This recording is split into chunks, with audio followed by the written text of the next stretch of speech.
వస్తుంది. పట్టణ ప్రాంతంలో అమృత్ ద్వారా నారాయణ గారి ఆధ్వర్యంలో కొన్ని వేల కోట్ల రూపాయలు ఖర్చు పెట్టి 2.5-3 సంవత్సరాల్లో ప్రతి ఇంటికి కూడా కొళ్ళాయి ద్వారా నీళ్లు ఇచ్చే బాధ్యత, ట్యాప్ ద్వారా నీళ్లు ఇచ్చే బాధ్యత కూడా తీసుకున్నామని చెప్పి నేను మీకు తెలియజేస్తున్నా. ఏదైతే ఈరోజు మీరు చూస్తే ఇన్సూరెన్స్, రైతులు కట్టవలసిన ఇన్సూరెన్స్ కూడా కట్టకపోతే ఈరోజు ఆ ఇన్సూరెన్స్ కూడా రెగ్యులరైజ్ చేశాం. జూలై 6, 2022న జీవో కూడా ఇష్యూ చేశాం. ఇంకొక పక్కన దీన్నన్నీ కూడా ఎప్పటికప్పుడు ప్రజల్లో కూడా అప్రమత్తం చేస్తున్నాం. ఈ సంవత్సరం రెండో విషయం కూడా మీరు గుర్తుపెట్టుకోవాలి. ఎల్నినో వచ్చింది, వాతావరణంలో మార్పు వచ్చాయి. ఒక భారతదేశంలో కాదు, ప్రపంచం మొత్తం వచ్చింది. మన దగ్గర ఇప్పటికీ 25% వర్షపాతం తక్కువ పడింది. గోదావరి ఇప్పటి వరకు బ్రహ్మాండంగా ప్రవహించవలసిన గోదావరి నీళ్లు రాని పరిస్థితి.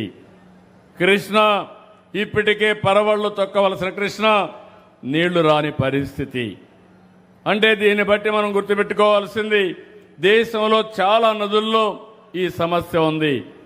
యూరోప్లో కూడా మామూలుగా ఐసు కురిసే ప్రాంతాల్లో 46-47 డిగ్రీల టెంపరేచర్కి వెళ్ళిపోయింది. వాళ్ళు రోడ్డు మీద నీళ్లు పెట్టే పరిస్థితికి వచ్చారు, చల్లబరిచే పరిస్థితికి వచ్చారు. అదే మరి ఎక్కడెక్కడ స్ప్రింక్లర్లు పెట్టే పరిస్థితికి వచ్చారు. టైర్లన్నీ కూడా కరిగిపోయే పరిస్థితికి వస్తున్నాయి. ఇంకొక రైల్వే ట్రాక్ కూడా మెల్ట్ అయ్యే పరిస్థితికి వస్తూ ఉంది. ఇదంతా కూడా మన చేతుల్లో ఉంది. అందుకే నేను జలధార, ప్లాంటేషను, ఎన్విరాన్మెంట్ని కాపాడుకోవడానికి సర్క్యులర్ ఎకానమీ చాలా కార్యక్రమాలు తెచ్చాం.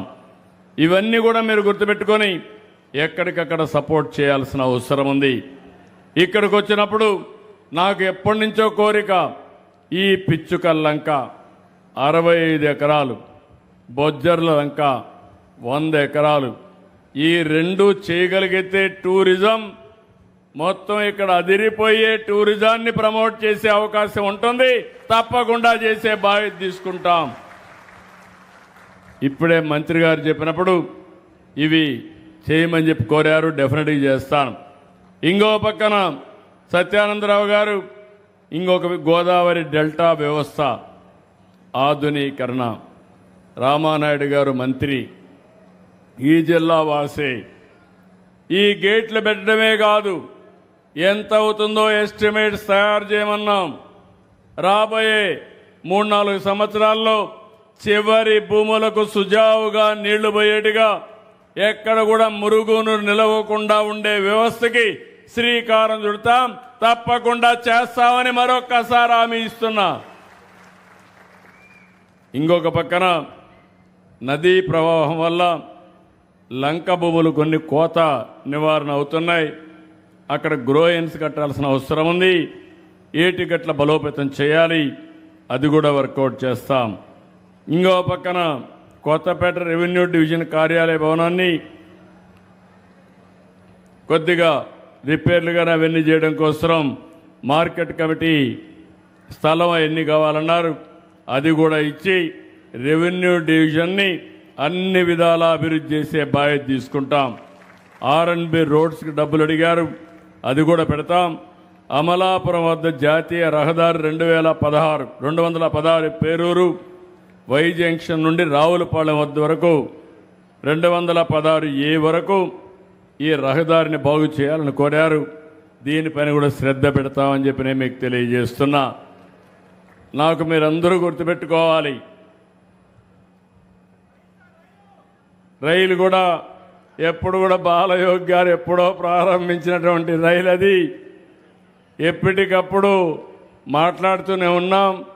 ఒక పక్క మీ ఎంపీ ఆ పని మీదనే ఉన్నాడు, నేను కూడా ఆ పని మీదనే ఉన్నా. ఎంత చెప్పినా కేంద్రం కూడా ఓసారి ముందుకు వచ్చి మళ్ళా ఎన్నికపోయే పరిస్థితికి వస్తున్నారు. తప్పకుండా ఈ రైల్వే లైన్ కూడా కోనసీమలో వస్తే దీనికి చాలా ఉపయోగం ఉంటుంది, అది కూడా వర్కౌట్ చేస్తాం. మీరు ఒక్క విషయం గుర్తుపెట్టుకోవాలి, ఏ పనైనా రాత్రి రాత్రే కాదు. నాకు వచ్చింది, నేను 4వసారి ముఖ్యమంత్రి, ఎప్పుడూ లేనటువంటి ప్రత్యేకమైన పరిస్థితి వచ్చింది. నేను ఎంత లోతుకు పోతే అక్కడ లోపల పోయినంత వరకు అఘాతాలు ఇంకా ఎక్కువ కనపడొస్తున్నాయి. 2 ఏళ్లయింది. ఇప్పటికే మీరు చూశారు, ఒక నమ్మకాన్ని క్రియేట్ చేశాం, ప్రపంచం మొత్తం మెప్పించాం, పెట్టుబడులు పెద్ద ఎత్తున వస్తున్నాయి. ఒకప్పుడు గుంతల పడిన రోడ్లు, ఈరోజు ఆ గుంతలన్నీ కూడా పూర్తిగా పూడ్చి గుంతలు లేని రోడ్లుగా చేశాం. నాకు గోదావరి జిల్లాల పైన ఒక గురుంది, ఒక సమస్య ఉంది.